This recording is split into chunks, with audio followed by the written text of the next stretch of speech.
So yung mga kabayan, nagbabalik po Superman Travels. Good morning po sa inyo lahat. Saan man sulok ng mundo kayo naroon. Shout out po sa inyo lahat.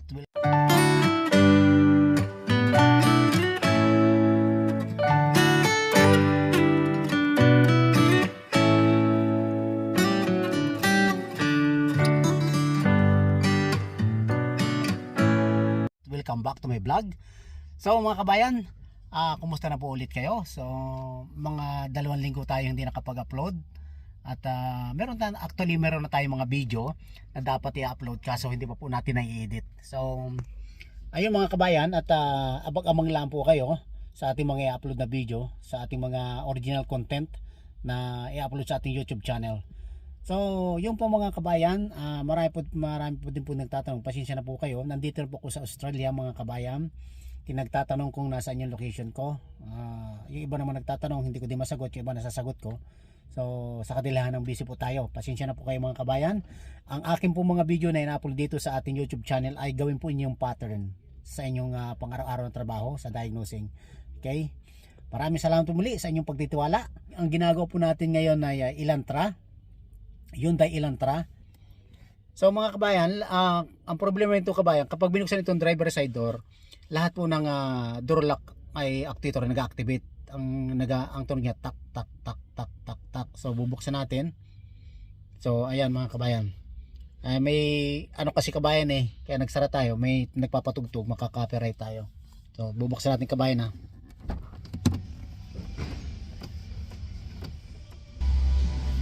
Ito kabayan.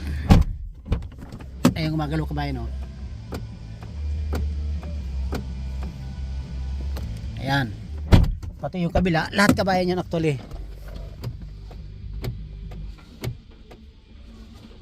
Yan. Yan kabayan, di ba gumagalaw? So pati yung dalawa sa likod, sabay gumagalaw kabayan yan. Saka ito nandito. So yung kabayan, kapag binuksan nga itong driver side door, nag-activate lahat ng actuator. So tak tak tak tak, sabay-sabay lahat yan. Supposedly dapat hindi siya mag-activate or isang bis lang magki-click kung siya ay binuksan mo. So dito kabayan ay iba-ibang issue to. So ibig sabihin, kapag nag-activate to, malilito ka kung ano yung sira nito. So ibig sabihin, gumagana lahat ng actuator. Bakit nag-ano to? Nag-activate. Meron po akong pinapalitang pyesa ito. Papalitan po muna natin, pagkatapos papakita ko sa inyo kapag naayos na natin. Okay? Standby lang mga kabayan. At bago po mga kabayan yan, please subscribe and hit on that notification bell para palagi po tayong updated kay Super Mario Travels na gagawing video na i-upload natin sa ating YouTube channel. Okay? Maraming po salamat mga kabayan, at happy 33,600 plus subscriber na po tayo. Umuusad po tayo kahit pa paano. So yun po mga kabayan, standby po kayo at anuhin po natin itong, babaklasin natin itong side door cover. Okay? So yun mga kabayan, ito na yung pinapalit natin yung piyesa, yung door actuator. Yan po mga kabayan yung pinakang main. Ayan, diyan po, konektado din po diyan kabayan yung susian na sa labas. So parang may push rod diyan naka-konektado diyan. Okay? O yan yung nasira. Ito naman yung bago na second hand. Bago na second hand mga kabayan So dito din kami sa Australia mga kabayan ay gumagamit ng second hand na mga piyesa. Binibili po namin yan sa mga bangga na sasakyan. Okay? Ayan, tanggal yan. Siyempre, hindi natin matumbunot yan kung hindi natin tatanggalin. Ayan, tinanggal natin yung door handle. Ayan. So, titingnan natin mga kabayan mamaya kung maayos natin itong problema. Okay? So, ayun mga kabayan, tapos na po tayo sa ating ginagawa ngayon. So, ito kabayan ay sinafety nung apprentice namin. So, pinasa sa akin ng controller kasi ako kabayan yung kadalasan nagda-diagnose dito. So pina-approve natin ang actuator ito ngayon. Ito pinakang main actuator, driver side ito. Tapos na natin. So nahirapan tayo kanina ng pag-align nito sa salamin. Kakaiba yung design nito Nahirapan tayong pag-align kanina. So ganun pa mga kabayan, naipakita ko sa inyo yung problema. Kapag kayo may na encounter na ganung problema kabayan, na kapag during idling, ibig sabihin naka-start yung makina pagkatapos nakahinto ka lang or naka-ignition switch, at pag binuksan mo yung driver side door, ito, buksan mo yan katulad ng pinakita ko kanina sa video. So nag-activate sila, parang nag-open close sila, tek tek tek tek tek. So ngayon hindi na kabayan. So ayan, tapos na tayo. Pinakita ko sa inyo kabayan para pag kayo po ay merong na-encounter na ganitong problema, alam na po ninyo yung kung anong magiging problema. Pero kabayan, take note, hindi lahat ng ganyang kabayan ay ito ang problema niyan. Baka kasi ang problema talaga nito kabayan, isa sa actuator ng door actuator ang may sira.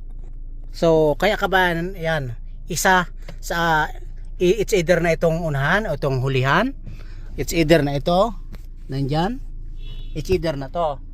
So kailangan i-check natin, okay? Huwag agad natin papapalitan.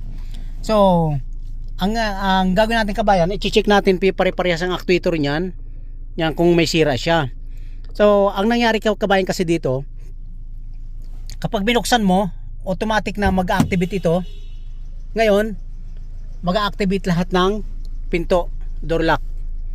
So dito ko naririnig ang unang click. Pag click dito, nag-click na lahat ng door natin. Ayan, nag-click na lahat yan. So ngayon, pag binubuksan na natin, hindi katulad kanina, ay hindi na po siya nagki-click para hindi siya nag-open close. Okay? Ayan o. Katulad nung sa video kanina kabayan, pinakita ko sa inyo, pag binuksan, so lahat ay nag-activate dahil may problema yung pinakang main actuator sa driver side. Ito yung pinakang main niya eh. So ganun kabayan, ito po ay Hyundai Elantra. So hindi pa ako nakaka-experience sa ibang sasakyan ng ganon, pero tingin ko dahil controlled siya ng ng pinakang main switch, ay tingin ko ganon din ang magiging problema. So yung kabayan, sana mga kabayan nakatulong sa inyo, maliwanag siguro naman yung pagpapaliwanag ko.